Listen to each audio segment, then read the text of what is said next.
Another day alive, another day free. Why would I wake up trying to be somebody other than me?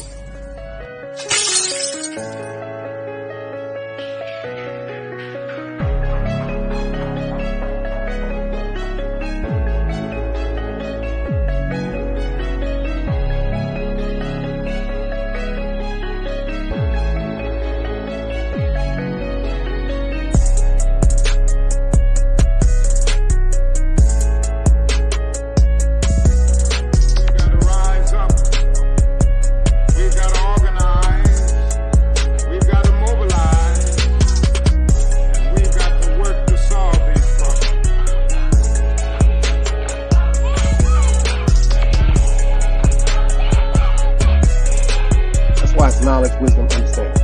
Man, woman, and children. Sun, moon, and stars. Everything exists has to coexist within. Like I said, another day alive, another day free. Why would I wake up trying to be somebody other than me?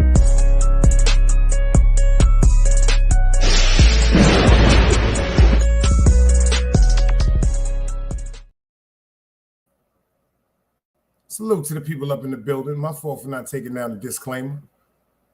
Power to the people. I see y'all in the building. Let me see who we got up in here. FTC Vice, Ron Boogs, Go Ahead, Forehead, Magnificent Mecca. City Bama's in the building. How are y'all doing? How are y'all doing? It's time for another episode of Friday Night Sip, baby. It's Rock in the building. Sir Rock is in the building. That's the Rock is in the building. That's Rock is in the building. That's Rock is in the building. What y'all sipping on tonight? What's in your spliff? What are y'all smoking on tonight? Because your boy is fucking with that shit. Yo, Ron Boogs, what they smoking on, Ron? Do you think it's in the level of what we smoking on, Ron? In the words of the great Carper, that's why I smoke by myself. Facts of life, y'all. And that's because I don't be smoking no dookie. I only smoke the highest of weed. I smoke by myself.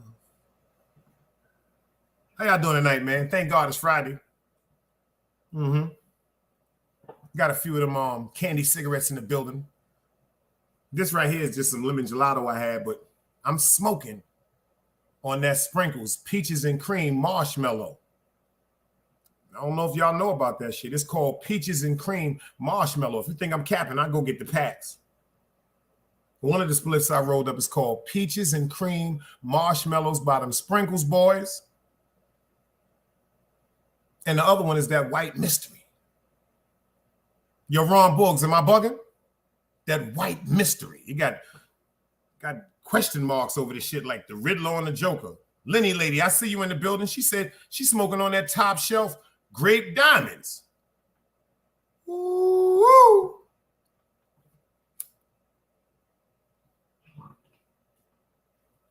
What y'all smoking in? Y'all smoking backwoods? Y'all smoking fronto leaf? You smoking straight up papers? You smoking grabber?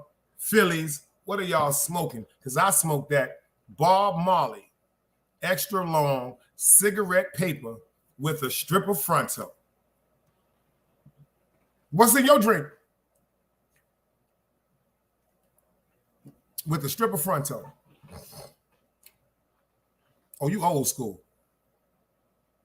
You're wrong. She's smoking Dutchess. Ain't nothing like a woman can roll a Dutch Master. Ain't nothing like a woman that can roll a Dutch Master. We went from Phillies. Then we stopped smoking Phillies because they said people were smoking crack with Woolers. Then we went to the White Owls. Then we went to the Garcia Vegas. Then we went to the Optimos. Then we went to the Dutch Masters. Then we went to the flavored Phillies. Remember they had the banana Phillies, the peach Phillies and all that, the grape Phillies.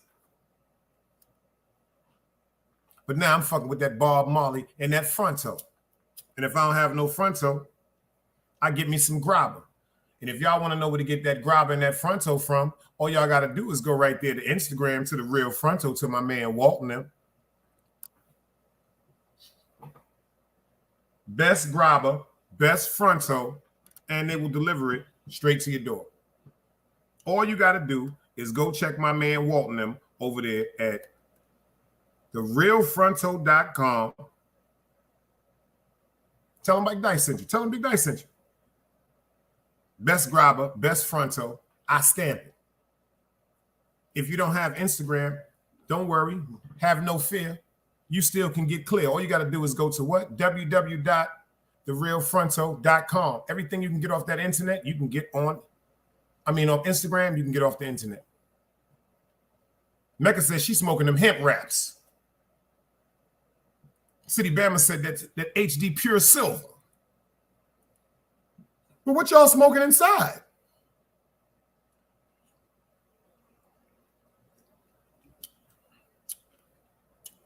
Ron Book said earlier, waiting on you to pour the juice and come on, man. He on that cherry gelato and that Patron. Woo!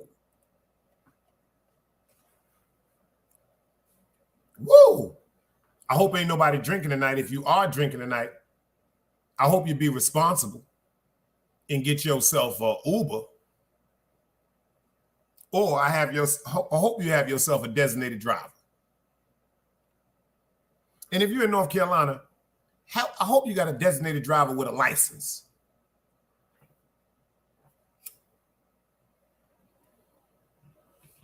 Shout out to all the niggas that got cars that live in the South. You don't really need it up top because we got mass transportation. But shout out to all the niggas in the South that got their own vehicle. Vehicles.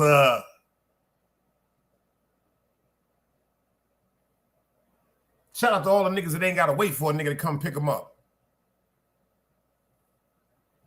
You know why? Because niggas like that you got to stay away from. You know why, Ron? I'm going to tell you why. Pay attention.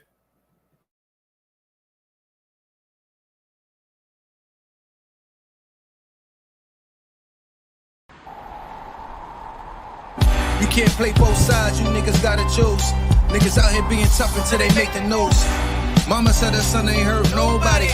The street said her son was catching plenty bodies. If you accept these charges, then please hold. In every hood, it was a nigga that was tough, but he still told. Like, what I gotta do to make you niggas rhyme?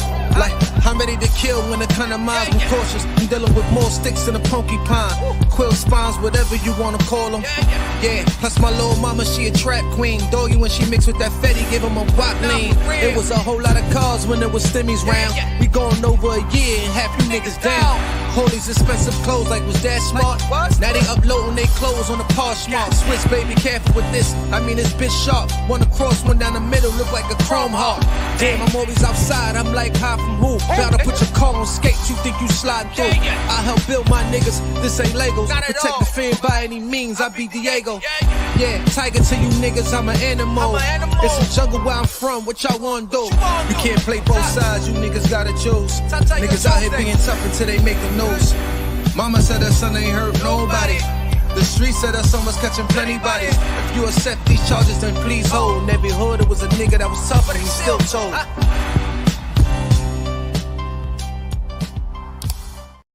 The hood is a nigga that's tough. In every hood, there's a nigga that's tough, but the nigga still told, nigga. Still told. That shit goes out the window, baby.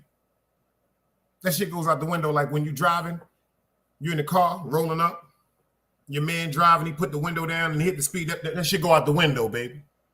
Once you're told. Because you can't play both sides. Shout out to motherfucking Cosmology Bay. Shout out to Ja Ace. You dig what I'm saying? Positive mentorship. Shout out to Zeke Black. You know what I'm saying? Shout out to all of Wax AP. Shout out to Artist Morrison. Shout out to Green Eyes. Shout out to Knowledge Boom. Shout out to Eve Podcast. You dig what I'm saying? Shout out to every fucking body. Shout out to DJ Velo. Shout out to Trades, man. Shout out to every fucking body, man. Long as y'all know how to keep it respectful and humble. We got to start loving each other, y'all. And I want everybody in here to pray for artists and Green Eyes, y'all. Pray for artists and Green Eyes. They're human beings. They're friends.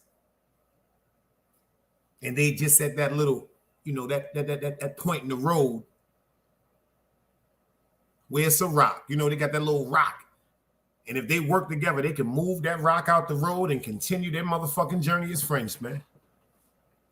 That's all you got to do. I told you, when it's a rock or something in the road, work together to move that rock out the way to get to each other. To get to each other. You know what I'm saying? You got to each other before there was any rocks in the road. So now that there's a hump or a hurdle in the road, don't stop the motherfucking drive. Get to each other. Make that shit make y'all fight harder to get to each other. Reward each other. You know, after you move that rock out the way, be like, damn, son. Damn. And to anybody that's on YouTube, shout out to Green Eyes. I popped up on this show tonight.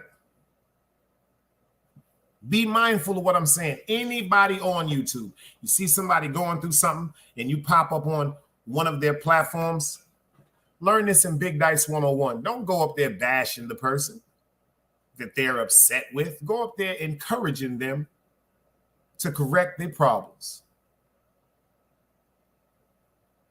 Got to lead by example, y'all. Go up there and correct them on how to lead and correct their problems. See, everybody gets up on platforms. Yeah, that nigga this. Yeah, that girl is that. Yeah. Hyping that shit on. Nah, sometimes you got to throw a little dirt on the fire. Throw a little sand on the fire. You know what I'm saying? You can leave the indication of where the fire was at, but make sure that fire is completely out. You know, when there's people going through beef in their life, I want you to use this analogy. Use it like you see a fire. You see your friends arguing, you see somebody going through something. I want y'all to turn into firefighters. I want you to take the role and the responsibilities of a firefighter. See, the firefighters, they risk their life every fucking time they go into one of them buildings that's on fire. It could be a gas explosion. It could be a weak beam. A floor could fall through. Anything can happen. But because they signed up and took that oath to protect and serve, just like police officers, they know what they're doing when they run up in a building that's on fire. They know what they're doing. So if you want to be so quick to run to a fire, or if you want to stand there, don't just stand there. Back in the days before they had fire trucks, what they would do, they would make a bunch of people make a line. And they would get all the buckets that they could get. They would have one person that starts the line at the well where all the water is coming out the ground. And then there's a line from the well all the way to the part of the field where there's a fire. It's not just one person running to the well, filling that shit up with water and running and throwing that bucket to the fire. No, it's a bunch of people gathering up buckets, standing in line and waiting patiently for what? A system. The first person dips in, fills that bucket up with water, and passes it to a next person. It's that next person's responsibility to keep as much water in that bucket till it gets to the next person, and to the next person, and to the next person, and to the next person, until it gets to the fire. Yes, it's going to be times a little bit of water going to drop out the bucket.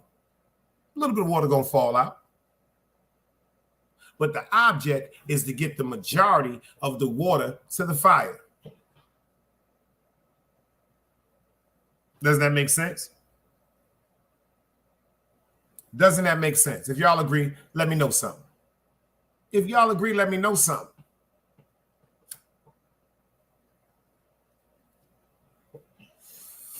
That's that Ooh, ooh, ooh, ooh, ooh, ooh. Oh, yeah. And Magnificent Mecca is doing the Big Dice interview. We don't know when we're going to do it. I'm going to get some time with her. She's going to do it. She's doing the Big Dice interview. Yep. Yep. I wanted to make that be known. She going to do it. It's going to be done right. Tell a friend and tell a friend. We're going to give y'all some days or 2 or maybe a week to get prepared for it. But Magnificent Mecca is going to do the Big Dice interview the way it should be done.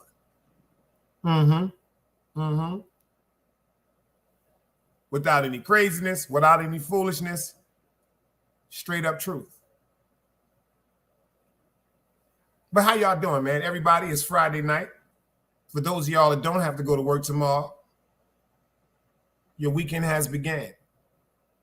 Another successful week at work. You have not been fired. You have not been written up. You have not been told not to come back to your job. So you are still blessed. Y'all still blessed. Y'all still blessed. I got some work for y'all, but we're going to get into this one by Jack. And I'm going to pull up this shit right here because Carlee Russell, they done locked her. They locked her up.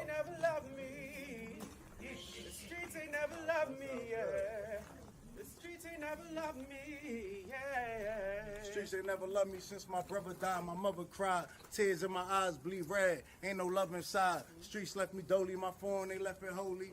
Dawn was in that passenger side when they tried to fool me. Yeah, you know the streets ain't never love us. Yeah. GD. I've been shot, I was left with a zipper on my stomach, nigga. You know these streets ain't never loved me. I've been stabbed, I've been left with a zipper on my stomach, nigga. You know the streets ain't never loved me. I've been locked, I got charged for some shit I didn't do, nigga. You know these streets ain't never loved me. Caught a case, went upstate, fuck the Jakes, nigga. Yeah, you know these streets ain't never loved me. Laying up in a hospital bed in ICU. Hit that button like every 3 hours to get those blues, yeah.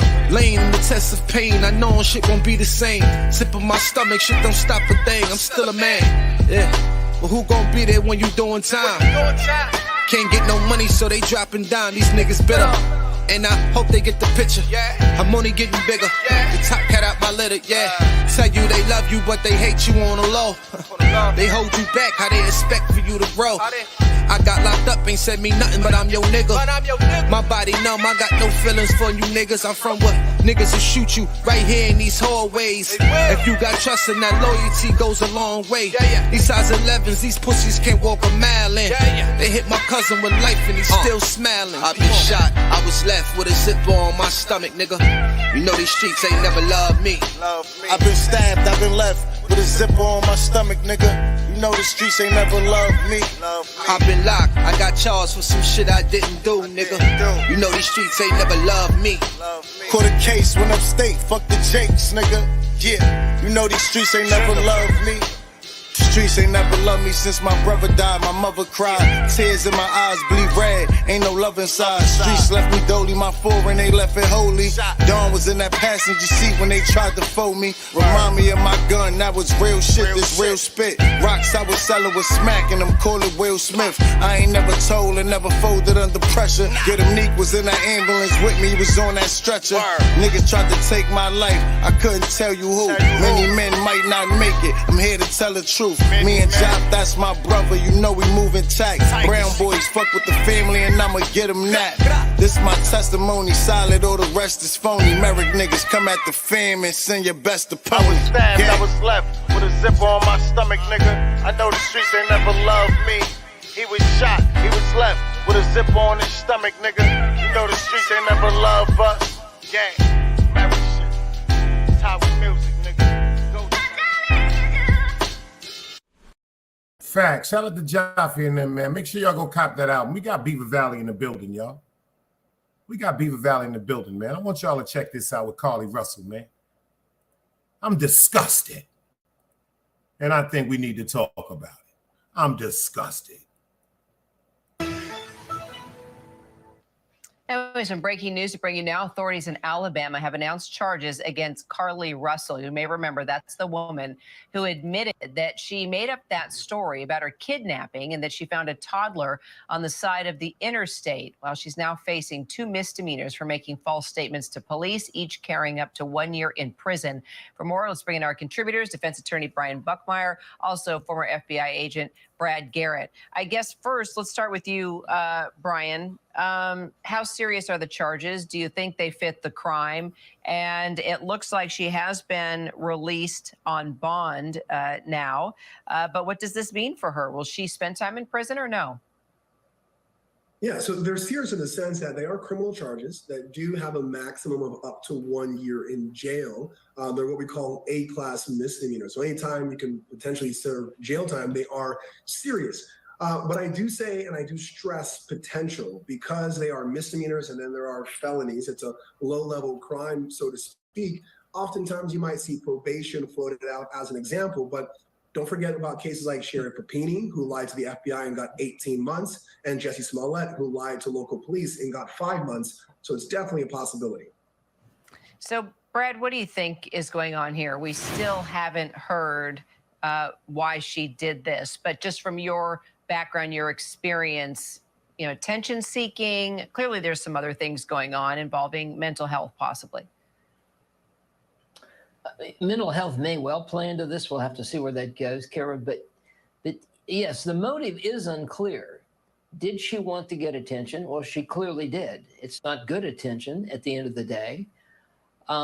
It's not a particularly well thought out plan. It fell apart immediately when the police couldn't corroborate basically anything she said. And then she comes back home, obviously, or I think maybe never left home to begin with. And it is unclear as to what really would have motivated her to do that. Some people do these schemes so they can run away for a while or go meet a boyfriend or whatever it might be. There's no indicators of that, but we'll have to see. But it's a case that if she doesn't get jail time, I think a fine and restitution could potentially be at play, because this costs the police and law enforcement a lot of money and time. Right. And Brian, the police chief, I'm reading here, said that he's seeking that an enhancement be added to the laws, and said that he shares in the frustration that Russell was only charged with misdemeanors. He went on to say that existing laws only allowed the charges that he filed to be filed. So are the laws too lax, do you think? I mean, what do you make about what he's saying? So as far as I've seen, and I don't practice in Alabama, so I'm just scouring through the internet, I don't see any enhancements. And what we mean by enhancements is, for example, there's a crime for selling drugs, and you can do X amount of time for that. But if you sell drugs, for example, close to a school, there's an enhancement where you do more jail time for that. And that makes sense, selling drugs in certain areas, having weapons in certain areas, but lying to police as a part of their investigation, I don't know if there's any. Look at that dress, y'all. Enhancement there. She ready to rock and roll. Maybe they can finagle a way of trying to get a greater amount of restitution. Ron, you know how we feel when they came to the crib in a dress like that. Where they're gonna get that. Look at that bottom lip, y'all. There. In terms of whether or not the laws mean are bottom lax, lip. I know that law enforcement and prosecutors often say that they don't want to have what's called a chilling effect. They want to invite people to report more rather than holding back information. So the laws in this false reporting have always been lax, because they rather more reporting than to scare people away with stronger laws against false reporting.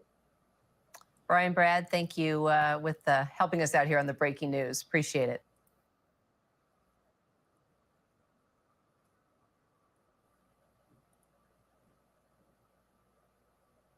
Do you see what they try to say now?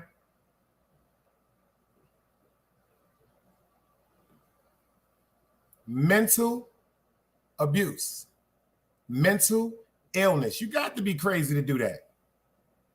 Or she just was overwhelmed by an act of passion. I'm just joking. Just because she has another tie does not mean she's promiscuous. I'm just joking. Y'all know I'm drinking. But what I'm saying is, if her in-laws, family were all based on church, pastor, first lady, Her fiance was the next up to be the pastor. Some people, there's a how can I say it? There's an animal inside of them that's locked away.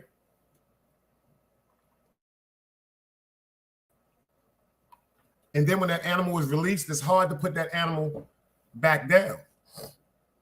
It's hard to lock them away. She probably was hanging out with her homegirls one night. You know, she's going to work. She's interacting. She got coworkers. She seems like she got a nice spirit by the way she smiles. She's joking. And she met one of them dudes. She met one of them dudes, Ron, that won't even be there for 90 days. The only reason why he's going to work is trying to get a pack.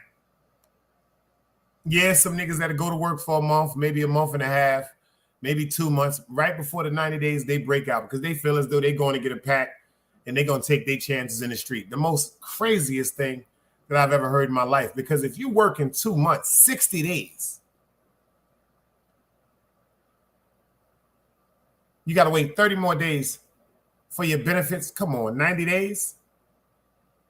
90 days turns into what? 5 months, then 6 months. 6 months turns into a year.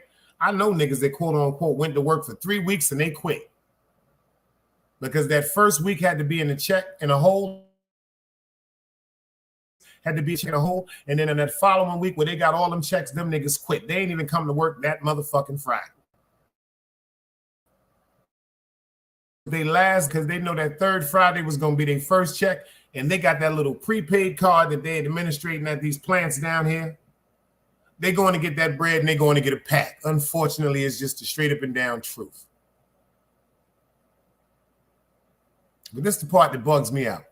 They talking about her crime could be up to a year in jail, much likely probation.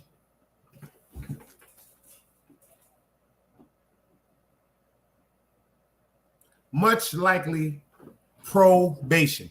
They not first they were saying before she was actually arrested, they had a bunch of assumptions and things like, well, she's going to get 5 years and have to pay up to $250,000 in restitution because of the money that was used for the search effort. They ain't talking about none of that. If you notice, they're trying to dim the actual situation, saying that now, and I agree with them so wholeheartedly.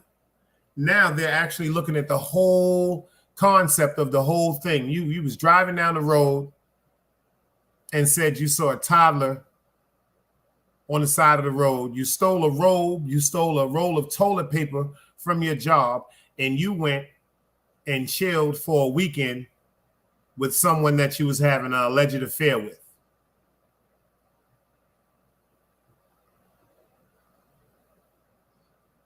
If that's not a mental aspect, something to question, is this person even capable of being alone? Hell yeah. She was so hype over the fact that she was going to spend a weekend or whatever, or just get away or whatever she called herself doing. She forgot that the neighborhood she lived in was literally like a gated community and everyone has surveillance on their homes. It was the neighbors that called the police and said there was something real fishy about that whole situation, because say a quarter mile down, right in the same complex in the area, someone seen her getting out of a car. And when she got out of a car, she was laughing, she was joking, she was giggling. And then she began to walk. They said when she gets 3, maybe 2 homes away from her actual parents' house is when she starts the display of erratic behavior. Help somebody. This is the part I tried to tell y'all about when she allegedly said that she escaped her captors. If you got away from somebody that had you for a weekend, the first thing you're going to do is scream. You're running to the middle of the street. You'll risk getting hit by a car. You are going to try to make a scene.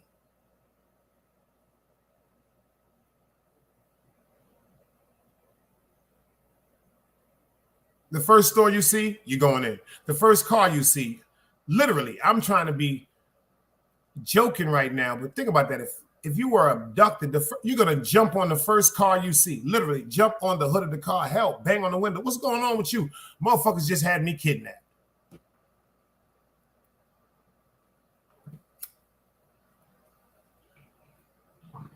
I need you to call 911 right now.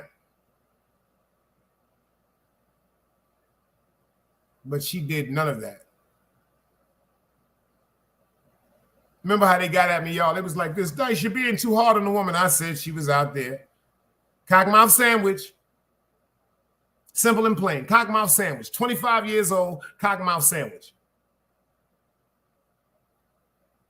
This is what made me lead to the assumption before it proved to be actual fact that she was with somebody.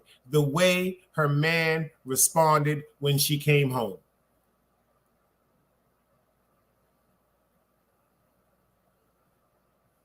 The newspaper said that he said, glory be to God. I'm not knocking that. He said, glory be to God.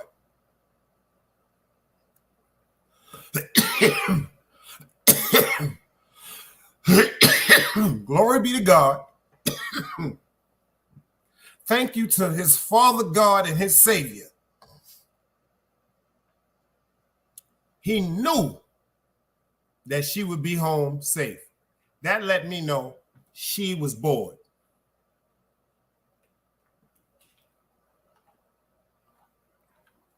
Am I making any sense? It's just like the skit from Nas. Remember the Nas album? Trying to remember what album it was. I don't know if it was Nostradamus or I Am, but the album when he had the single on there called Black Girl Lost. Remember that, Ron? Remember that, City Bama? The song Black Girl Lost? FTC, you remember that? Shit, Beaver Valley might even be knowing about that. I can't exclude him. Music hits all souls. But he had a song called Black Girl Lost by Nas. If you listen to the very beginning of the song, there's two young ladies talking. One of the young ladies is like, yo, what you doing tonight, girl?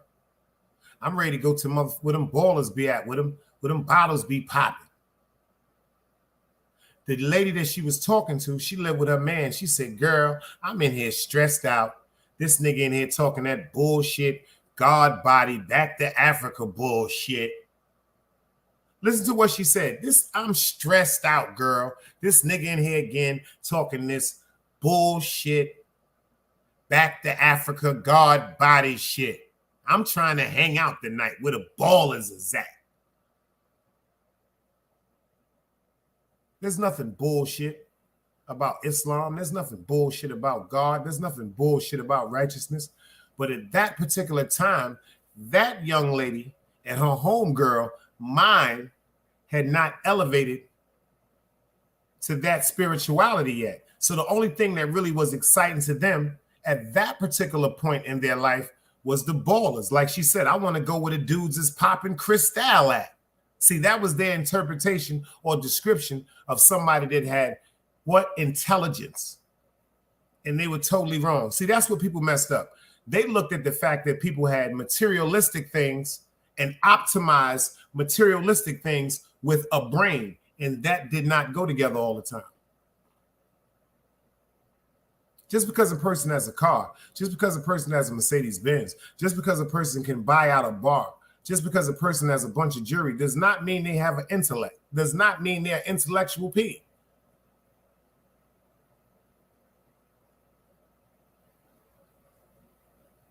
I know some dudes that quote unquote had empires, crack, heroin, marijuana, empires.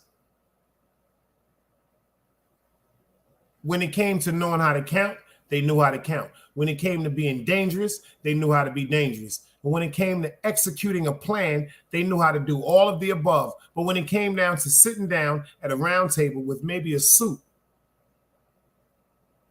and some cufflinks on and a nice belt, some hard shoes and a cologne and conversing at the table with other millionaires that, unbeknownst to them, don't have to know about things that happen in the hood. Only thing that they have to understand is that you have some money. It's like Jay-Z. Y'all remember when Jay-Z first came out? Hawaiian Sophie. Jay-Z had the big chains on, the big 4-finger rings, all the jewelry. You know why? Because niggas without money try to convince people that they have money, do things like that. People without money try to buy things, materialistic things, to trick other people into believing that they have certain financial status that they don't have. Like they say, keeping up with the Joneses. If you notice, Jay-Z is a billionaire now. The jury's gone. All the big chains are gone. He still has them in the cut. He still got them Rockefeller pieces. He still got the big Cuban lake chains. But when you see now, he's to a plateau in his life where he's interacting and mingling with other billionaires and multi-billionaires and millionaires that they're not paying attention to the ghetto image. Philly 050, I see you in the building. See, when you go to a round table of businessmen that's sitting up talking about maybe investing their money together in a whole for a complex or a shopping mall or a housing center, the minute you walk in the room with the jury on, the obscene and vulgar conversation, the vulgarity, and the street perception, they're going to look at you like you're insane. And automatically, without them saying a word, they ain't going to fuck with you. Your description of how you came inside this office and this business meeting to talk with multimillionaires and billionaires about investing equal funds into a corporation that's going to fund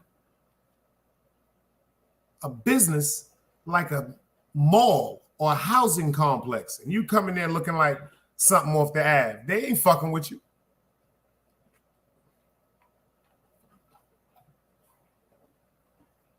They're not fucking with you because they're going to feel as though that street mentality, that code of ethnic that we all have from the street, they're going to feel as though that you're going to bring that energy into the corporate world. And in the corporate world, that's not how they fight. In the corporate world, they fight with checks and lawyers. They don't fight with guns and knives.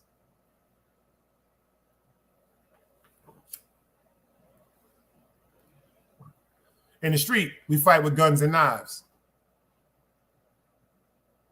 Corporate fight with checks and lawyers.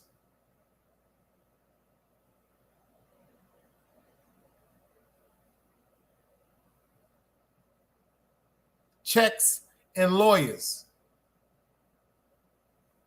They don't have no time to be fighting physically. See, when you really got money, your money speak for you.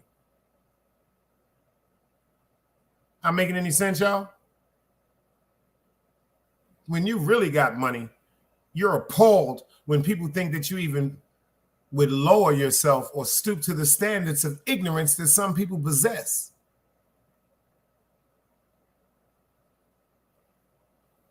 That can be financially, spiritually, or just intellectually. Wealth is intellectual also. Wealth doesn't have anything to do with financial from every aspect. Intellectual wealth is very, very important also. To stand in any room across the world, whether it's the highest room of scholars or the lowest, what they call of the scum,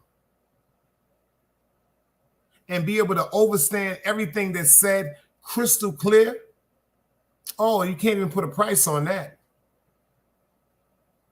You can't even put a price on knowledge. That's why they always say knowledge is the key. Knowledge is the key. Sometimes you learn off yourself, and sometimes you're supposed to learn off others. The mistakes we go through, you better learn off them shits. But you know, you're supposed to learn off other people's mistakes also. Unruly, we got Unruly in the building. Salute.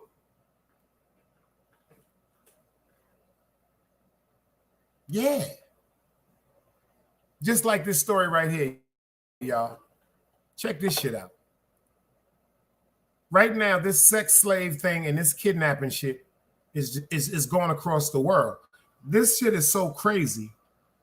Everybody is trying to do this shit. And people are going to jail. Let me show y'all something right quick. Watch this. Let me show y'all some crazy shit. People are going crazy. Very going crazy.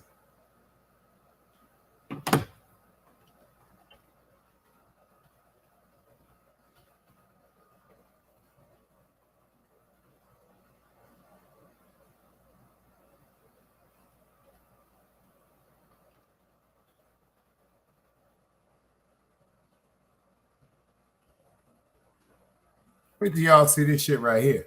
Motherfuckers is crazy. Motherfuckers is really crazy.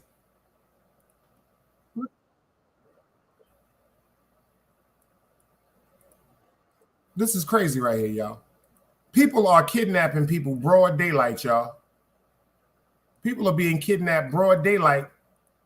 This sex ring and this trafficking ring, fair usage, YouTube fair usage. This shit is really insane, y'all. Surveillance video from the lobby of a Henrietta Microtel on Lehigh Station Road Wednesday shows a woman being ripped from the front desk by her hair and punched while being dragged through the entrance by a woman deputies identify as 27-year-old Shantiana Sims of Rochester. It's at the front doors where the video shows the victim is then picked up off the ground and carried outside by who deputies say is 27-year-old Cordell Brooks of Rochester. Victim was being trafficked or prostituted by the two suspects. MCSO's Major Crimes Unit, along with its tactical team and the Rochester Police Department, searched several different addresses before finding the two suspects and the victim parked in a car on Joseph Avenue and Sullivan Street in the city just hours later. Who knows what would have happened, but for sure she would have been held there against her will for a longer period of time. Sims and Brooks now charged with second-degree kidnapping and second-degree assault, both felonies. As for the victim, she was sent to the hospital with what's being described as non-life-threatening injuries. Our victim's advocate and our victim services people were sent to the hospital and are dealing with her now. I think they've engaged outside services to try and help. MCSO says they're still investigating the incident to see if any more charges will be filed. Now, look at this shit right here. These niggas is taking people broad daylight. They're taking people broad daylight. These niggas is crazy. These niggas is crazy. Now you can tell they need some serious psychological help. Watch this. I got some more for you.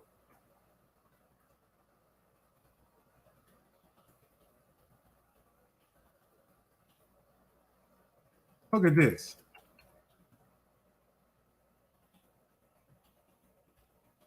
These people are crazy. These people are crazy. These people are really insane, y'all. These people are really insane. Now, you mean to tell me they standing right there on tape being recorded, dragging this young lady out of the hotel, and listen to this foolishness right here, y'all. Indicted on sex trafficking charges in Henrietta were in court today. Investigators say Cordell Brooks and Shantiana Sims, both 27, were arrested on July 5th following a kidnapping at the Microtel on Lehigh Station Road. Christian Garzone sat through the proceedings today. He joins us now live outside the Hall of Justice with more. Christian. Yeah, Adam, as most of you likely remember, there is a tough-to-watch surveillance video alleging to show Sims and Brooks kidnapping a woman inside the micro hotel, pulling her out of the lobby. Both are charged with sex trafficking, kidnapping, and assault. Both Sims and Brooks did plead not guilty to those charges in court today. Sims's appearance moved along swiftly. She was in and out of court, but Brooks's lawyer decided to ask for a lower bail. It currently stands at $100,000, along with other high amounts tied to that. The defense said the bail is an undue hardship for his family. His pregnant wife and child were outside of the courtroom, and emotions were very high, especially at the end. His lawyer asked to release Brooks with ankle monitoring, but the prosecutor said the bail amounts should remain, and the judge agreed, arguing he would be a significant flight risk, adding he has a history of non-appearances for bench warrants. Here is the DA's office on the continuing investigation. They believe there are more victims out there and are asking anyone with information to please come forward. They got no masks on, nothing. Obviously, we work on the state side. We're working in conjunction with our federal partners here. I can say that the FBI is working with the Monroe County Sheriff's Office on this case, and we're working in conjunction with our federal partners. And if there are more victims out there, we'd certainly like to hear from them. It's certainly something that the investigation would be important for the investigation, and I can say that this is an ongoing and active investigation.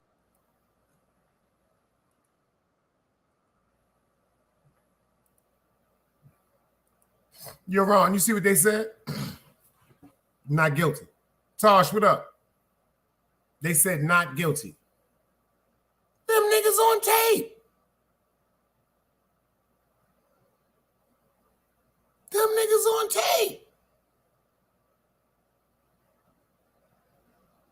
27 years old. Think about Carlee Russell, y'all. 25 years old. Carlee Russell, 25 years old, allegedly made up the cockamamie story about the child on the freeway. She was just arrested finally today. Might face up to a year. And two 27-year-olds. They so ignorant and so foolish.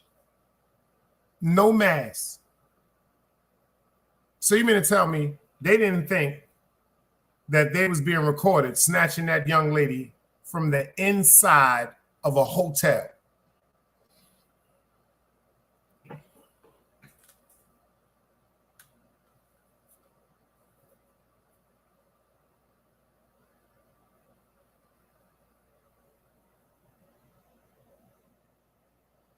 And that is a Caucasian woman. Them niggas going to jail forever, Ron.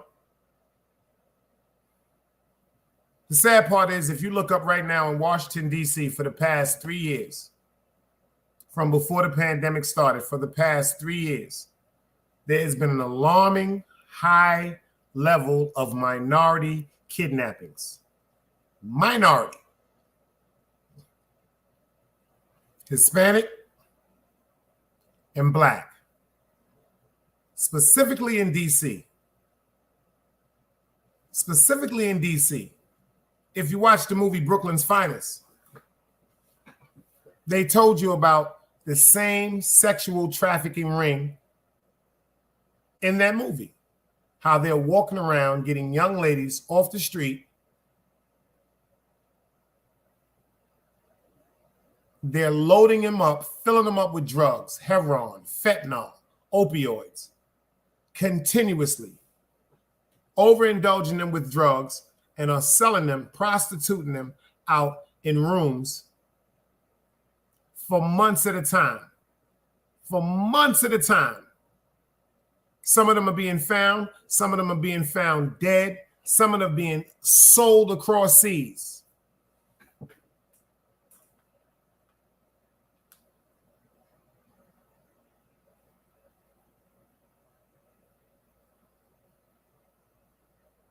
That movie Taken, that Miss Carlee Russell had did a Google search on her phone about, is actually based on a true story about a sex ring that goes all the way over across seas to the Middle East.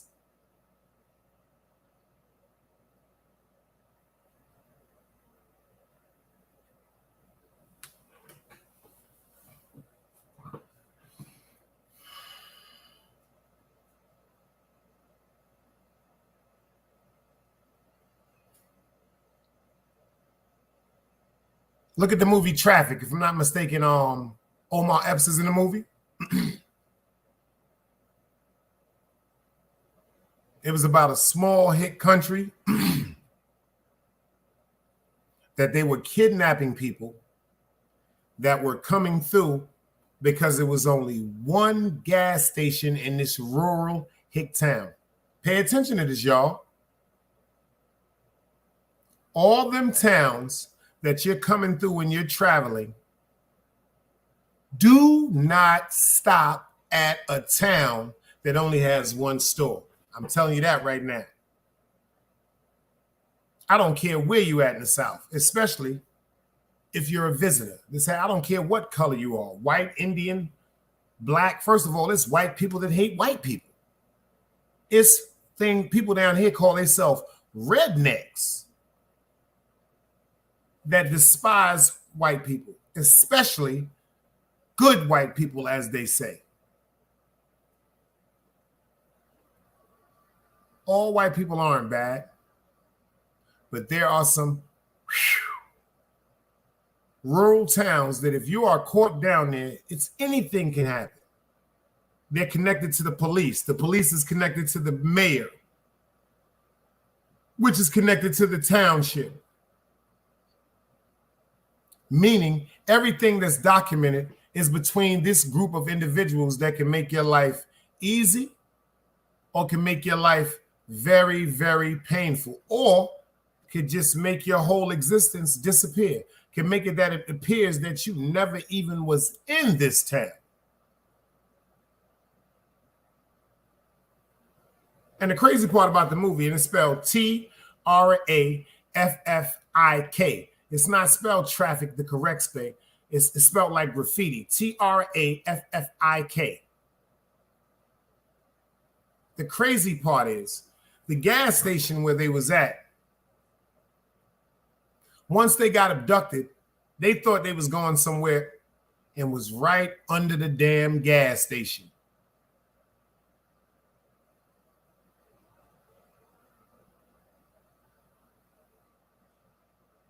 We got some sick people in the world. Think about that. We got some people that says, you know what? I got this amount of money. I don't care how much it's going to cost. Go steal 2 women and bring them to my house. I'm talking about motherfuckers across seas. Think about that shit. Motherfuckers in Dubai, Afghanistan, Iraq, Morocco, Sudan, Yemen, Palestine, Jerusalem, Egypt, Honduras, India. People with largest money that they don't even need said, check this out. I got $5 million if you kidnap somebody for me. For my crazy sexual endeavors. There's people out here with some real horrific mental problems in their mind.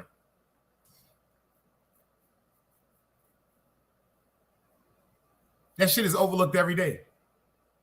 Like Ron Book said, he used to be in DC.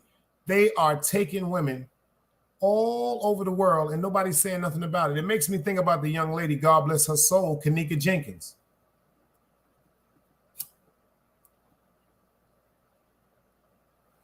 Matter of fact, she sent me that information. Tasha said there's a slave trade happening right now in Libya. Yeah, she did send me the story, y'all. Talking about black Libyan people are actually selling black slaves for $400 US. Let me see if I can pull this up. This might be on YouTube, tell you the truth. This might be on YouTube. It might be a segment on it on YouTube.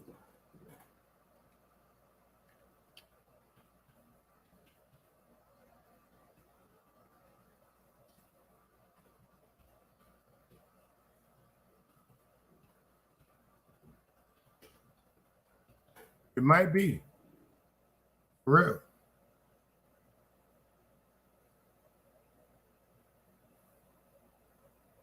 That's crazy.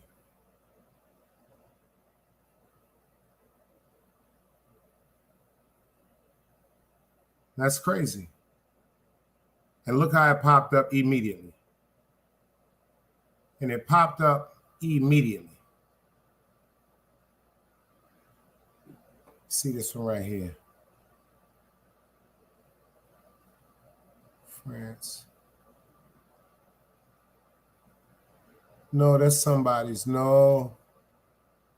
Migrants being sold as slaves.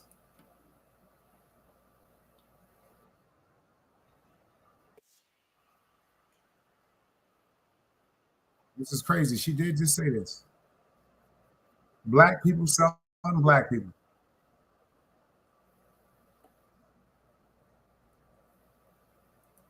Check this out, y'all. This is crazy. YouTube fair usage.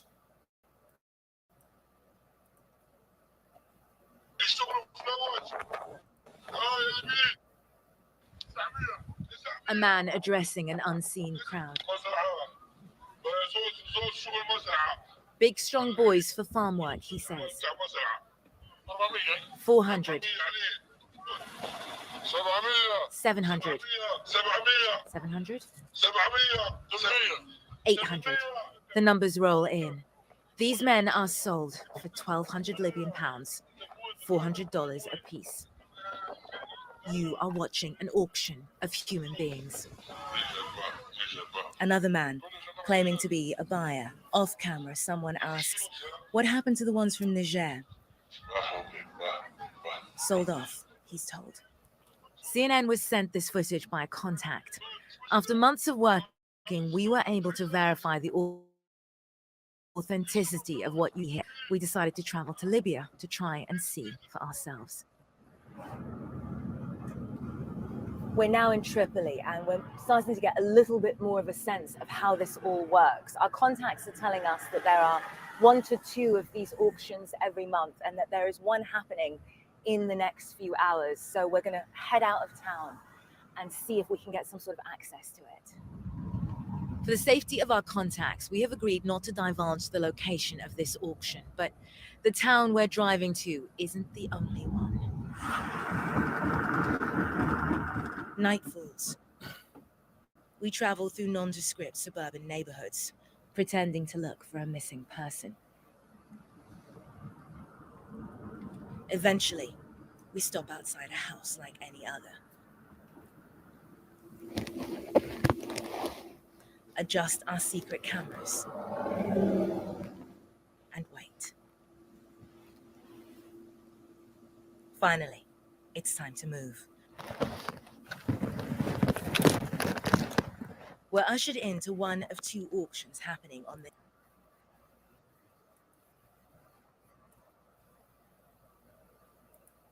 Yo, did y'all see that shit? Shout out to Magnificent Mecca for saying that too about the largest black slave owner was from South Carolina. Think about it, you see how them dudes was just standing? It was grown ass men with clothes on. Niggas just standing there wrong. You see that shit? Niggas talking about, yo, him 400. Him 600. Them niggas just standing there like nothing. They just standing there. Yeah, of course, you probably is somebody with a gun, and it's somebody with a light, and it's somebody that's holding the camera. But me personally, you'd have to kill me. I'm going to try that gun. I'm going to try to get to that gun. We're going to fight for that gun. We're going to fight for that gun. We're going to fight for that gun. We're going to fight for that gun. There's no way in hell I'm just going to stand there. Let me show y'all something about fighting for a gun. Speaking about fighting for a gun. Let me show y'all something right quick. I don't know what people was told. I'm Sharon McLeod's son. I'm trying to get that gun. For real. Show y'all something.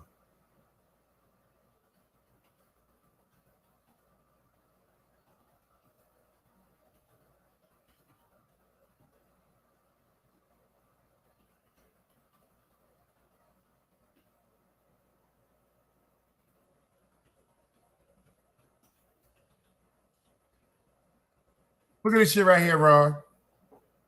It's crazy. This is really crazy right here.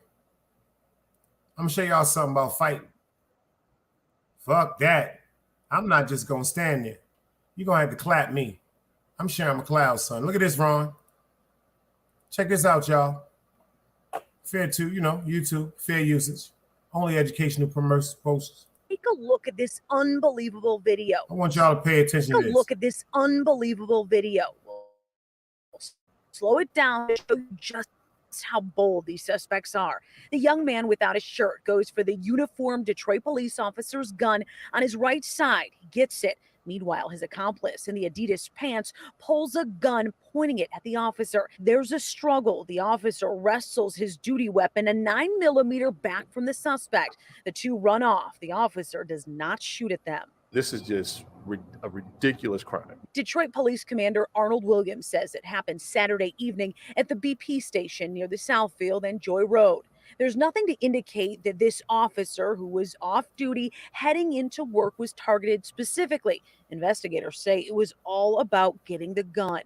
There's no way I can explain the mindset of someone who would do something like that. But the one thing I can explain is if they would do that to a uniformed police officer, can you imagine what they would do to a regular citizen? Investigators have identified both suspects. They've executed 2 search warrants at their homes and are in contact with their parents. But still, as of Monday afternoon, they're not in police custody.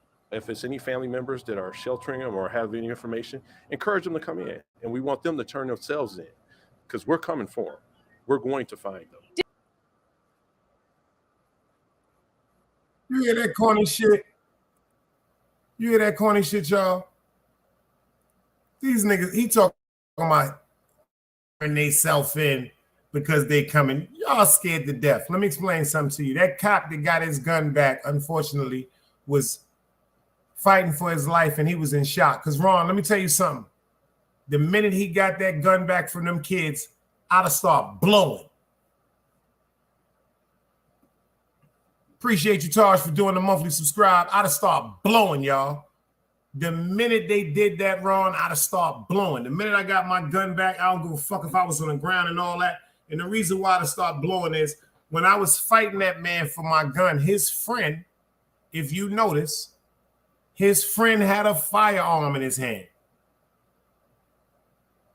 His friend had a firearm. And I'd have clapped, boom, boom, boom, boom, boom. Scat Pat, I see you in the building, 392. Appreciate you for pulling up. He said they were good boys. They never would have done such a thing. I know that's right. I know that's right. Me personally, it'd have been a problem. It'd have been a problem. If y'all notice, the memberships are starting to pull up. I'm telling y'all, next week I'm starting to do the first showing of the Hood, the Big Dice Hood Chronicles. Certain stories that transpired in my life that I went through, good and bad. And they're going to be only for members. I'm going to give you like 2 of them, maybe 2 or 3 of them for free. After that, I'm start banging them shit with membership owners. Shout out to my man, BDB. If I can't get $2 a month, I don't need you.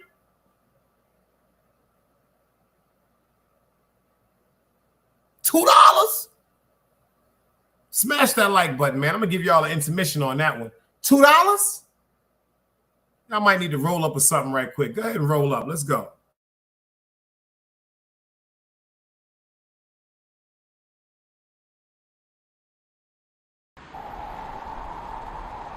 You can't play both sides, you niggas gotta choose. Niggas out here being tough until they make the news. Mama said her son ain't hurt nobody. The streets said her son was catching plenty bodies. If you accept these charges, then please hold. In every hood, it was a nigga that was tough, but he still told. Like, what I gotta do to make you niggas rhyme? Like, I'm ready to kill when the kind of minds I'm cautious. I'm dealing with more sticks than a porcupine. Quill spines, whatever you wanna call them. Yeah, plus my little mama, she a trap queen. Doggy when she mixed with that Fetty, give him a wop lean. It was a whole lot of cars when there was stimmies round. We going over a year and half you niggas down. All these expensive clothes like was that smart? Now they uploading they clothes on the Poshmark. Switch, baby, careful with this. I mean, this bitch sharp. One across, one down the middle, look like a chrome heart. Damn, I'm always outside. I'm like high from who? Bout to put your car on skates. You think you slide through? I help build my niggas. This ain't Legos. Protect the fan by any means. I be Diego. Yeah, tiger to you niggas. I'm an animal. It's a jungle where I'm from. What y'all wanna do? You can't play both sides. You niggas gotta choose. Niggas out here being tough until they make the news. Mama said her son ain't hurt nobody. The streets said that someone's catching plenty bodies. If you accept these charges, then please hold. In every hood, it was a nigga that was tough, but he still told.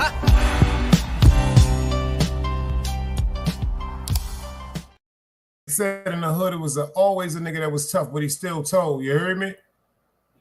It's always gonna be a tough nigga in the hood, but he still told. That shit go right out the window. 27 years old. They on tape. They snatching a woman out the door. They going to prison forever.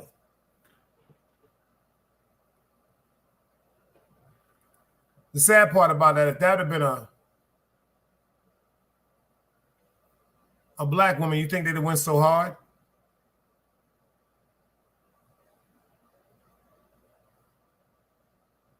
Because you notice how they going hard for them black boys that tried to rob that black cop. Ain't that some shit? These niggas is crazy. That was a cop with a uniform on. And that boy said, fuck that, I want that gun.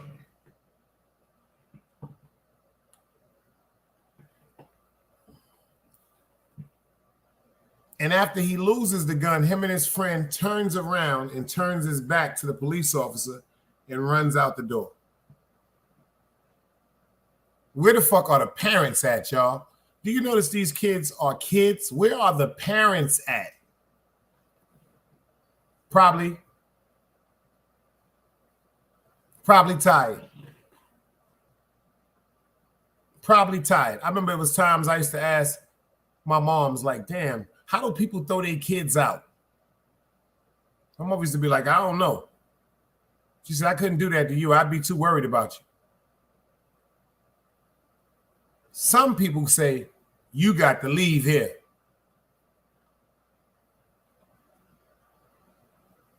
I ain't hear about the truck driver and the dog incident. Uh-oh. I hope I ain't walking to a joke, Ron. It is Saturday. It is Friday night sip. It is Saturday now because it's 12:57. What y'all sipping on, man? What y'all sipping on? And Magnificent Mecca and Ron and FTC Vice, y'all better go ahead and hurry up and get them Big Dice memberships, baby. Y'all better get them Big Dice memberships. I'm trying to find out if somebody could tell me how to give out my super wrenches. They said I can give out 5 super wrenches. I already know who getting them. I just don't know how to give the shits out. FTC Vice, I see you in the building. I just don't know how to give them shits out. When I find out how to give the super wrenches out, see the super wrench is something special, y'all.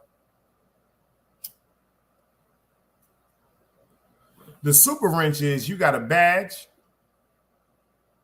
and you got a serious wrench, and you could block a nigga out with the wrench. If you got a super wrench, you can block somebody out that got a wrench. Boom! Blow their head off.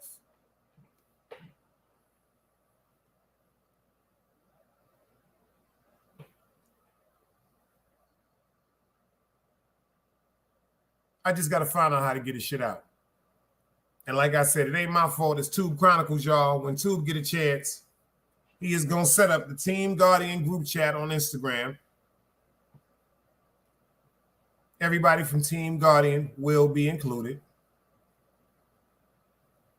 And with our group chat, I want our group chat to be so secure and so sacred, it can't be penetrated.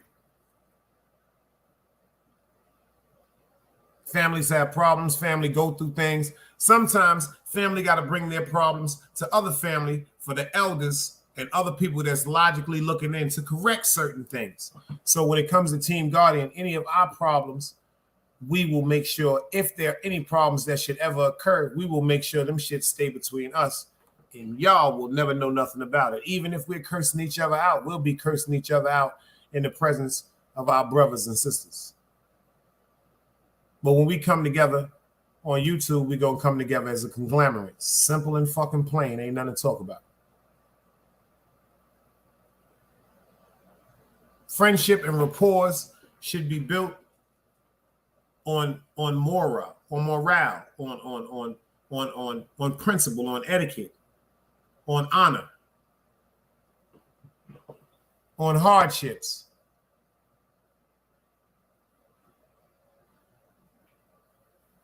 Copy Scat Pat. I'm gonna look that up, y'all. He said, look up a truck in Ohio and a canine dog where you can. Disgusting, y'all. Look at that. He said modern day lynching.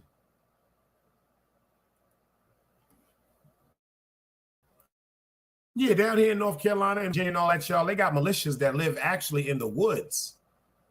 They got militias down here that live in the woods that are starting off training their babies from the age of 4 years old on how to defend themselves with guns, with knives, hand-to-hand combat.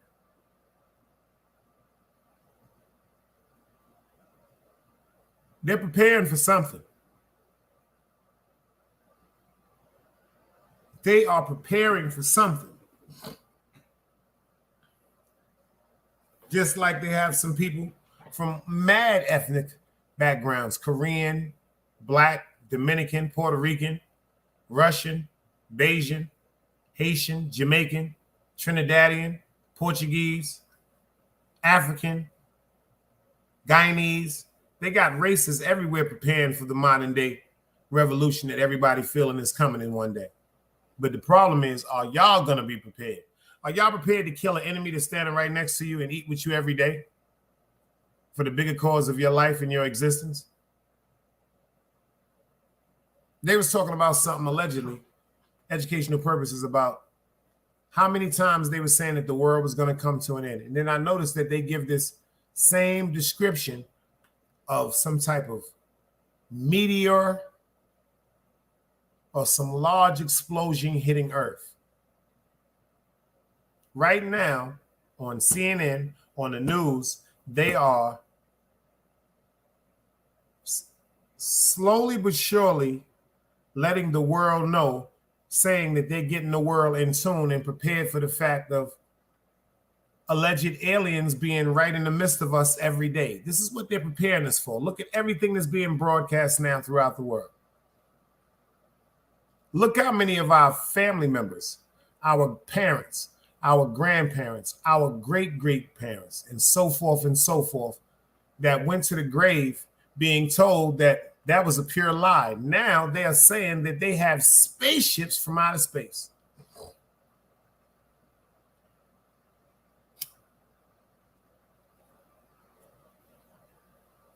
Taj says she's been taking her daughter to the range since she was 12 years old, y'all.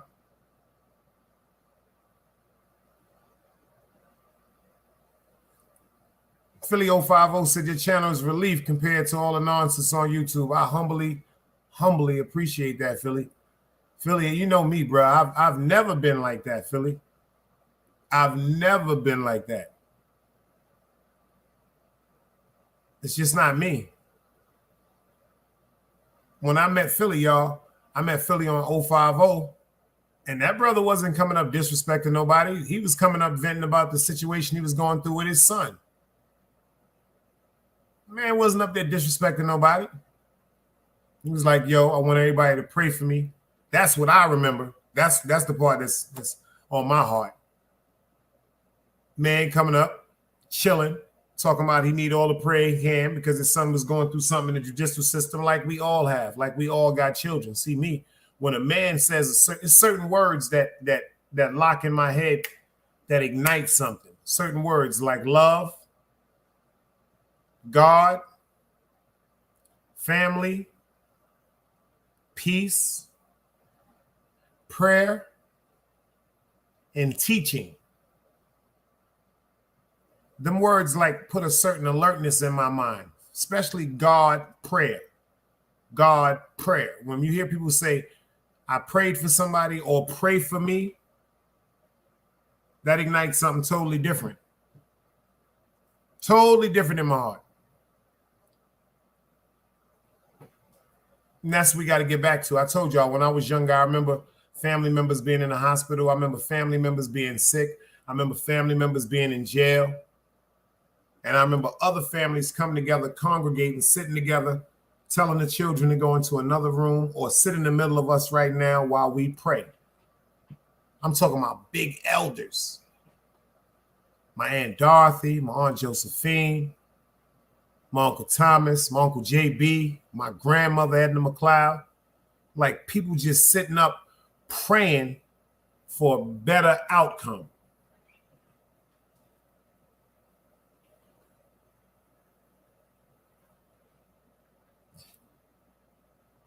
So a lot of dudes have lost their dignity and morals on here. You know what I've come to find out? You can't never lose nothing that you really have. Especially when it comes to things like knowledge of self and morals and dignity and etiquette and mannerisms and a morale. It's like riding a bike. Once you learn how to ride, it's like learning how to walk. Once you learn how to walk, the only thing that's going to stop you from walking is if you come into an event or an accident that's crippling.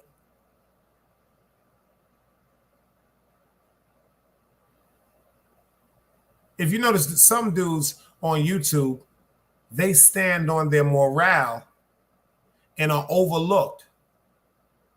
Jamal Saladin.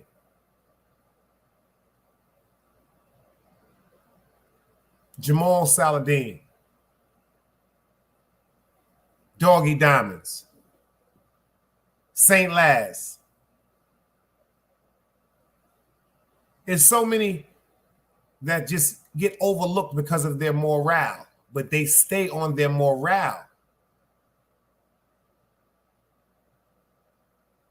I watch so many YouTubers. That's why I laughed today, because I'm noticing certain things that I'm seeing transpiring on YouTube I was criticized about.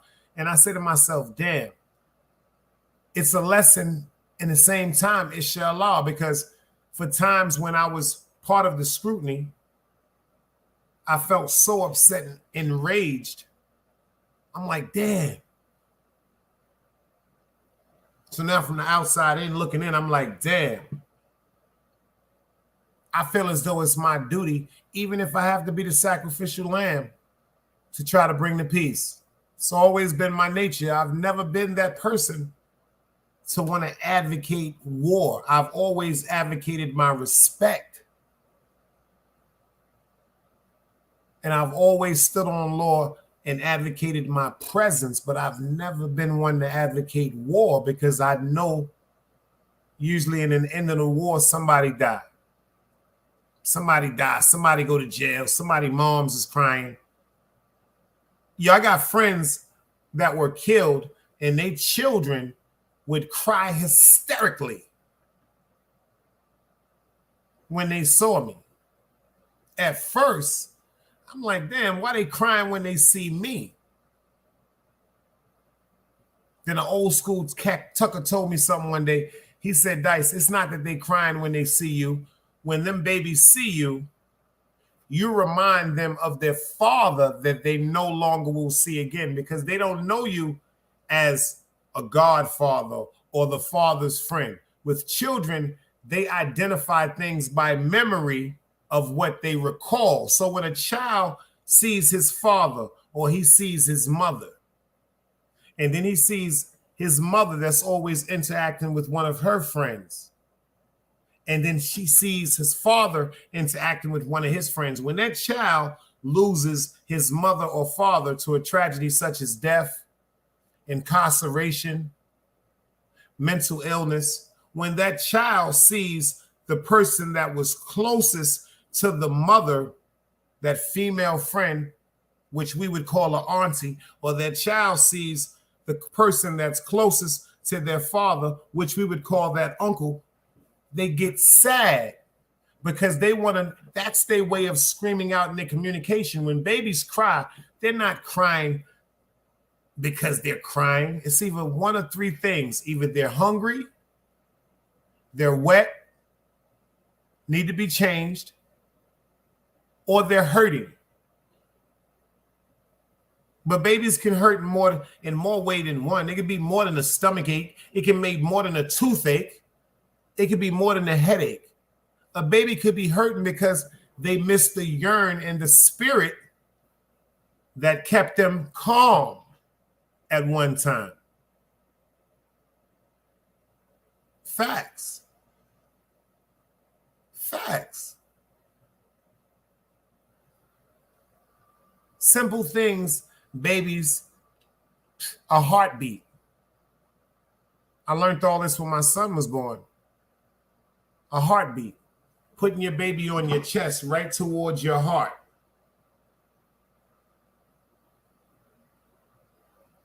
Babies get accustomed to certain sounds and beats and melodies. Their mother's heartbeat is calming. Their father's heartbeat may be calming. The babysitter's heartbeat may be calming. The grandmother's heartbeat may be calming. Everything else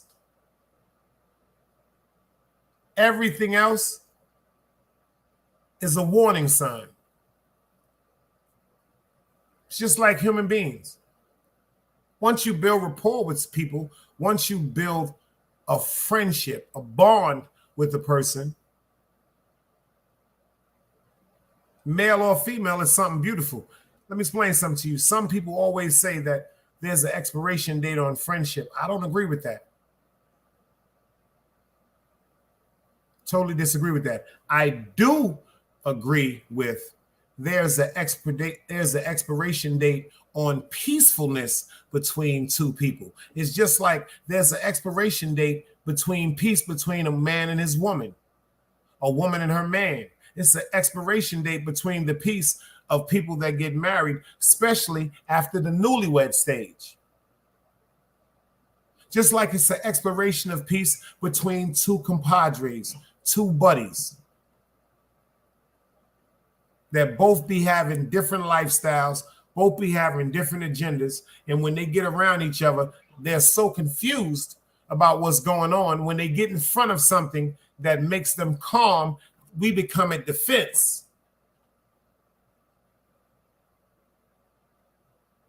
Like, why everything else going wrong? But this nigga right here, everything is going right. Then we start saying this nigga's up to something too. You mean to tell me my wife is beefing with me? My girl is beefing with me. People at the job beefing with me. My kids seem like they can't get what I'm trying to say to them. My mother and father, they getting on my motherfucking nerves. But you, everything is peaceful. Now I'm watching you. Now I'm looking at you like you a snake.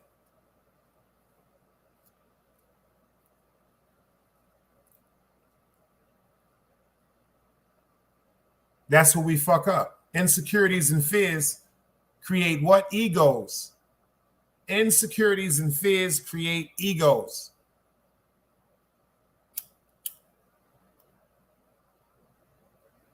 That's what you see on YouTube. See a bunch of great people. Very, very, very great people. Intelligent people. That's confused because they're upset with each other. They lost the way of laughing and joking, so now it seems much more easier to destroy each other. Do you know how much work it takes within yourself to forgive somebody?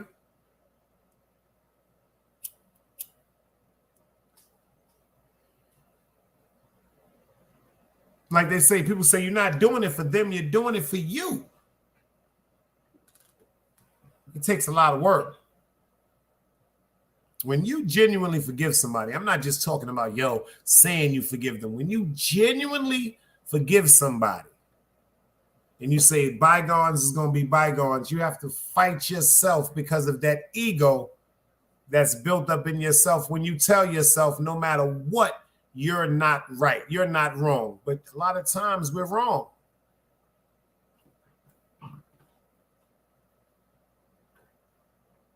If we're not wrong about our intent, we may be wrong on our delivery. That's making sense? It may not be no malice intentions in our heart, but the way we perceive it and the way we express it to someone else, it may come out totally disrespectful. You know why? Because some people, when they talk, they got to talk with defense. Some people got to over talk people That's the only way they feel as though they're going to get their point across, because they're used to being in combative relationships or combative positions where they feel as though they're not being heard. That's why I talk so calm.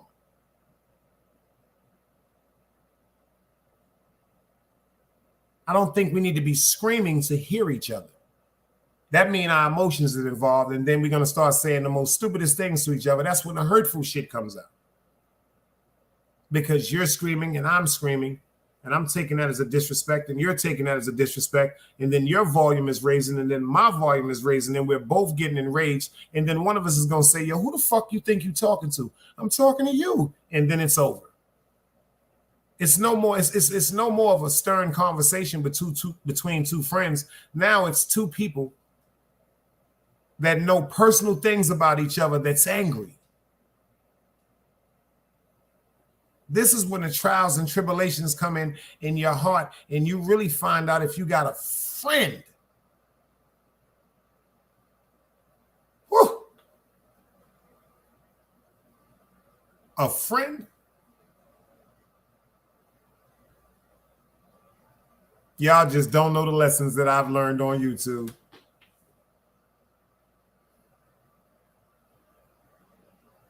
You just could not imagine the lessons this old dog has learned on YouTube.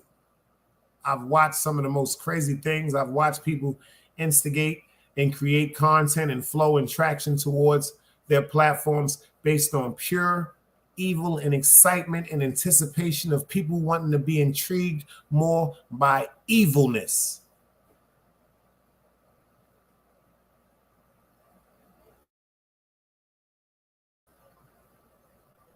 That's wrong. That is wrong.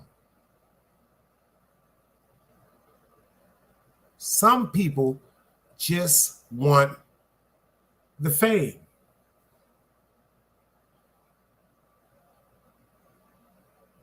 Those are the ones that never had it. The ones that really had the fame are the ones that don't want it. With fame comes responsibility. With fame comes envy. With fame comes jealousy. With fame comes hate. With fame comes power. With fame comes sleepless nights. With fame comes terrible headaches. With fame comes betrayal. With fame comes death. With fame comes losses. But everybody's running to it.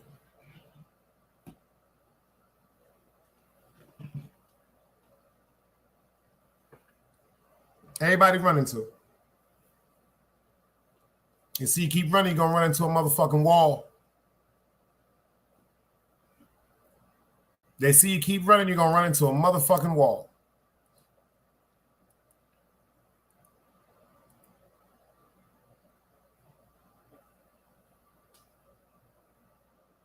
That's why I like this intro right here. I ain't going nowhere.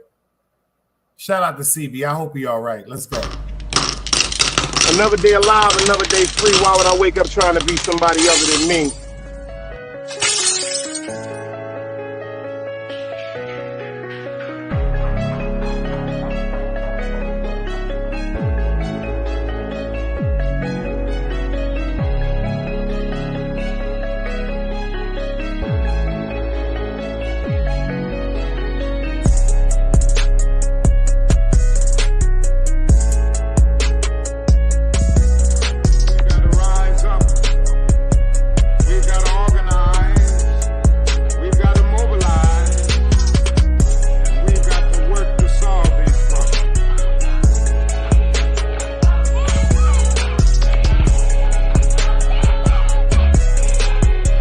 Knowledge, wisdom, understanding. Man, woman, and children. Sun, moon, and stars. Everything exists has to coexist within. Like I said, another day alive, another day free. Why would I wake up trying to be somebody other than me?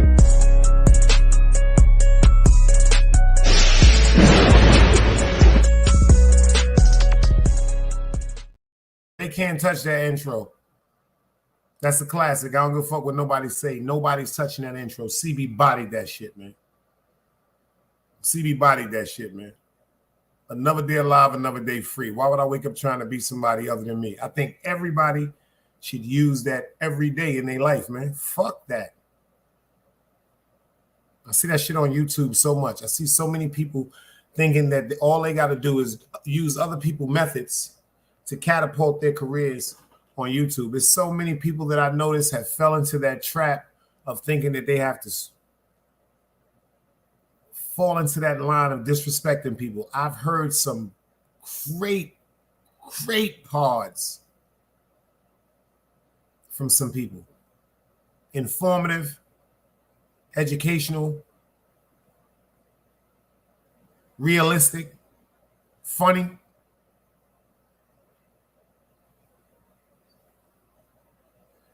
Every time you turn on something now, it's crazy. I didn't listen to China at first when he said that shit. Shout out to China 050. I did not listen to him at first. I don't agree with everything China be doing. Hell no. Don't you ever try to quote me saying that. Nope. But one thing I do agree with what he said, the shit is just digital Hollywood, y'all. People are really letting this thing disturb their sleep.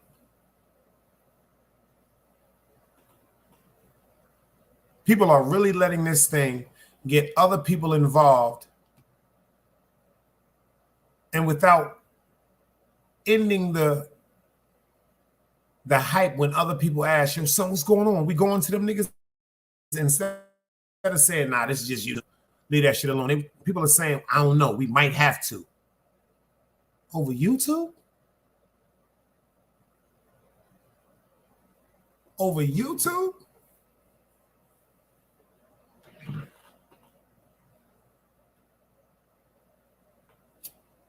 I say let the Most High take care of everything. Inshallah, everything is done in the dark. He or she sees. We don't have to do that. We do not have to do that unless, inshallah, it comes a point from the highest being where a situation is put in front of you and it is your right to judge and what destroy. That's like somebody trying to harm you or your family or someone that you catch in your home. These are the only reasons, but just to wake up talking about what you want to do to somebody. First of all, if you went to sleep not doing it to them, wake up saying, fuck it shouldn't be done. See, I'm from a different era. I'm so proud of this new era. See, when I was coming up, if somebody upset me, I could not go to sleep.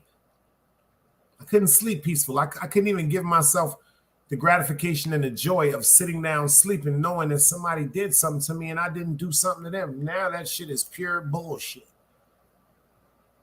I will let God work.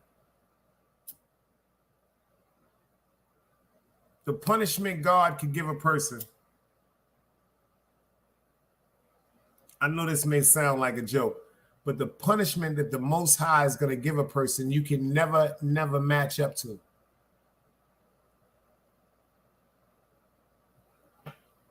You could beat somebody, break their nose, break their arms, you can break their legs, you can put them in the hospital.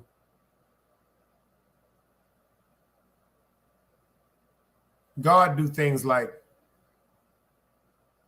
don't give you employment for a year or two.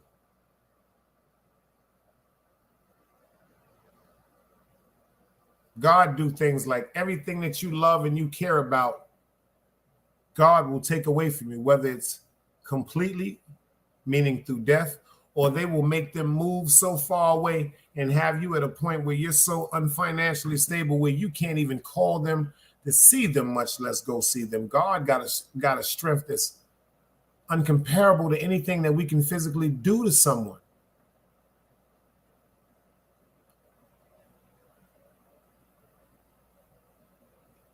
It's only one thing you got to do.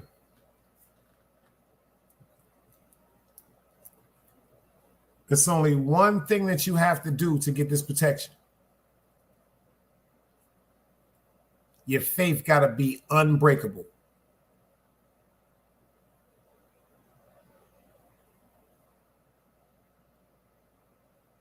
Your faith in God has to be unbreakable. My grandmother always told me, you know why a lot of people go through problems, especially the people in church? And I said, why? She said, because they pray to God, but they don't believe in what they're praying in. She said, baby, whenever you pray to God, God knows your heart. He or she knows if you're really praying to them because of your belief in your faith, that they're going to walk you through whatever you're going through. They know the difference whether you're praying to them for that or you're just praying because you just praying. Like you just saying it because somebody told you to do it. But deep down in your heart, you don't really believe that your prayers are going to be answered. But you're doing it is because of what your friend told you or what your mother told you or what your grandmother told you. See, when you praying and build a relationship with Allah, God, whatever you need to be connected to be righteous, that relationship has to be purer and more true with anything in your fucking life. You got to love God more than you love your children. You got to love God more than you love your man. You got to love God more than you love your woman. It's a bunch of people running around loving their employer more than they love their children.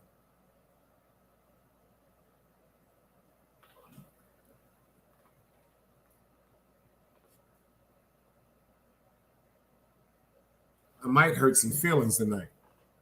It might be God talking through me to you. It's a lot of people that will tell their children what they can't do to make sure that they make that employer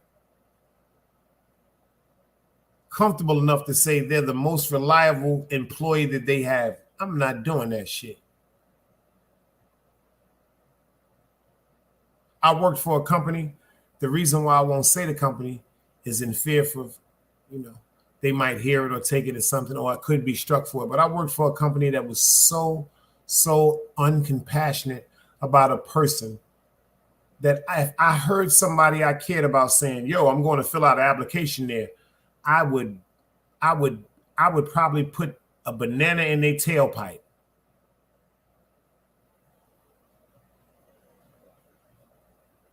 If they got hired at this particular company, I probably would go up to this company and make a scene and run past security and run around hollering and screaming, saying their name for them to get fired, because they got some companies today that don't care nothing about your family or yourself.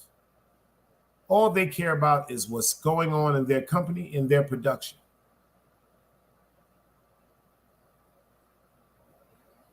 And they will trick you. This is how they trick you.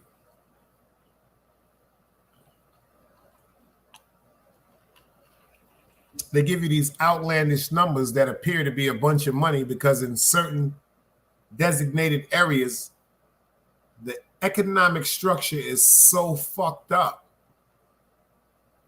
If there are 10 jobs, it'll only be 2 jobs out of the 10 that are passing $13 plus. So what I mean is, if you got a lot of jobs down here in your town or in your area that only the $9 an hour, $10 an hour, $11 an hour, $11.55 an hour, $11.70 an hour, then you hear about a job that has $13 an hour, $13.25 an hour, $15 after 90 days,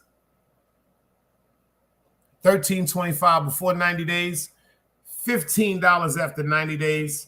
Seems like a lot much more money as opposed to 10 or 11.25. So after 90 days, it goes from 13.25 to 15, meaning $1.75 raise. Shit, it might even go up to $19 an hour.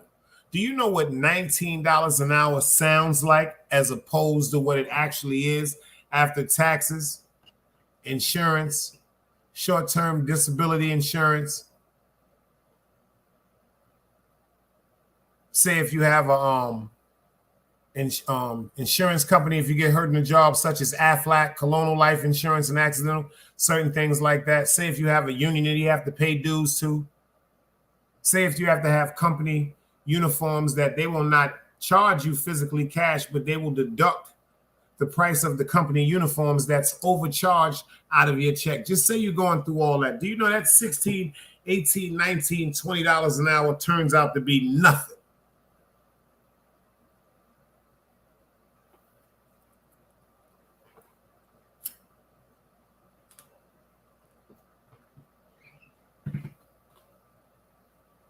Turns out to be nothing, y'all. And that's by yourself. So imagine if you got children. But they say the real money don't start until you start doing overtime. And what's a decent check, y'all? So everybody out here working, talk to me in the chat.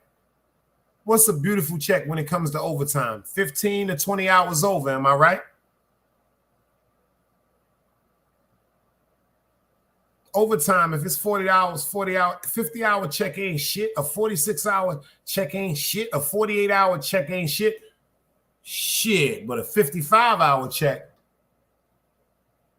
a 60-hour check, especially when it's a weekly and not a bi-weekly check, that's something impressive. But they gonna tax you.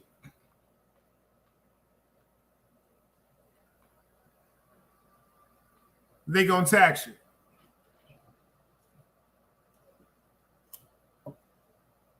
They're gonna surely and heavily tax you. And if you're not married or you don't have a dependent, they gonna bust your ass.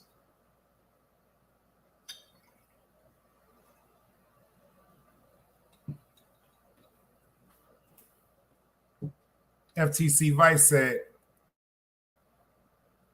a lot of companies not even letting you go over 80 hours. It's a fact. You know why they're not doing that, FTC Vice? Can you tell me why? Especially when it's pertaining to production. I'm going to tell you why. Number one, if you have an employee out there that's what they say a veteran. What I mean by a veteran, been there 3 years.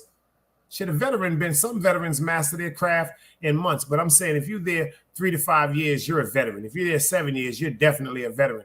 First of all, why would I pay a veteran that's been there for 7 years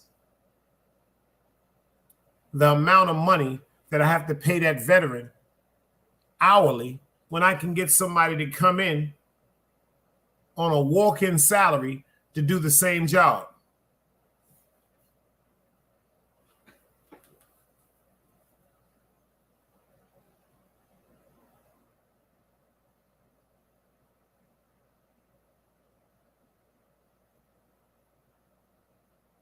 Why?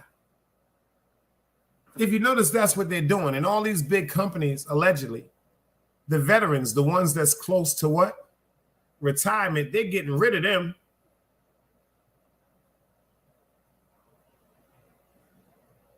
Y'all remember what happened in what, the post office? They even made a saying over that. They went postal. You make a person wait 4 months before their 20th. They about to retire 4 months, and then you fire them? Think about this.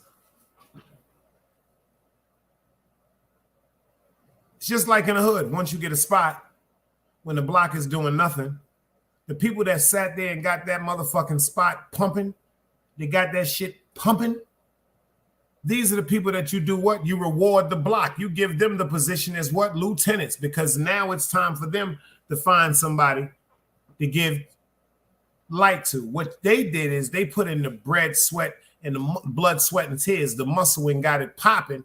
Now all they got to do is get somebody to sit there. The clientele is already there. And what the plug gonna do? Well, fuck it. I don't need you in the spot no more. It's popping. I'm going to get me another spot. I need you to get some niggas to sit in the spot. I'm just gonna keep feeding you. It's the same thing.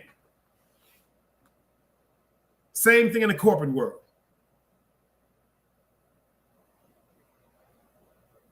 See, in the corporate world, what they do is, I'm about to fuck y'all up on this. When they get the motherfucking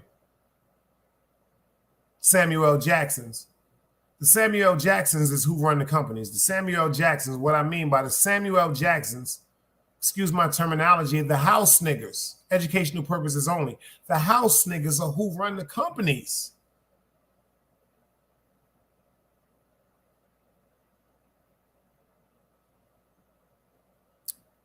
Look at Samuel Jackson in the movie Django. He was a slave. He was a trusted slave. He was trusted to sign.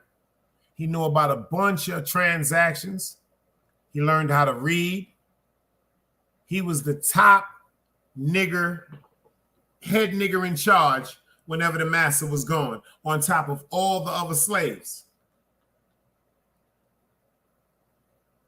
You seen him when he was in the kitchen talking to Jamie Foxx's wife. He was like, you know that nigga from somewhere, don't you?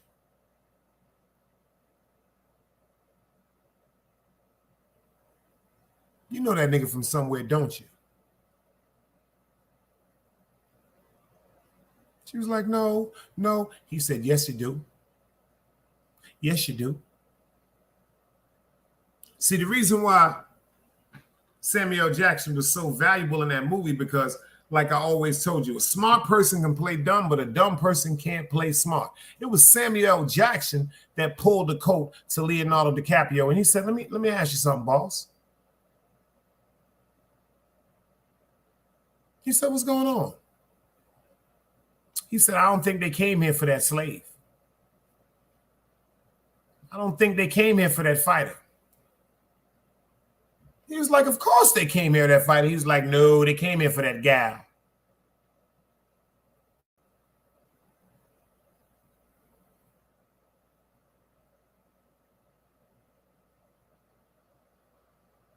He said, man, you always up there paranoid. He said, boss, pays attention to what I'm saying to you, boss.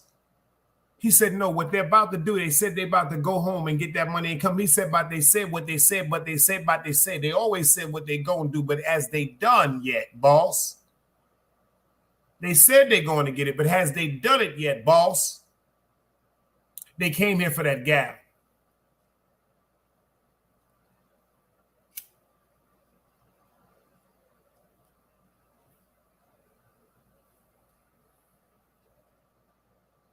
Remember what I'm saying to you in life before I sign out. Smart person can play dumb. Dumb person can't play smart. Salute. I'll see y'all tomorrow. Peace. The streets ain't never loved me. The streets ain't never loved me, yeah. The streets ain't never loved me, yeah. Streets ain't never loved me since my brother died. My mother cried. Tears in my eyes bleed red. Ain't no love inside. Streets left me dolly. My phone, they left it holy. Dawn was in that passenger side when they tried to phone me. Yeah, you know the streets ain't never love us. Yeah. GD. I've been shot, I was left with a zipper on my stomach, nigga. You know these streets ain't never loved me. I've been stabbed, I've been left with a zipper on my stomach, nigga. You know the streets ain't never loved me. I've been locked, I got charged for some shit I didn't do, nigga. You know these streets ain't never loved me. Caught a case, went upstate, fuck the Jakes, nigga. Yeah, you know these streets ain't never loved me.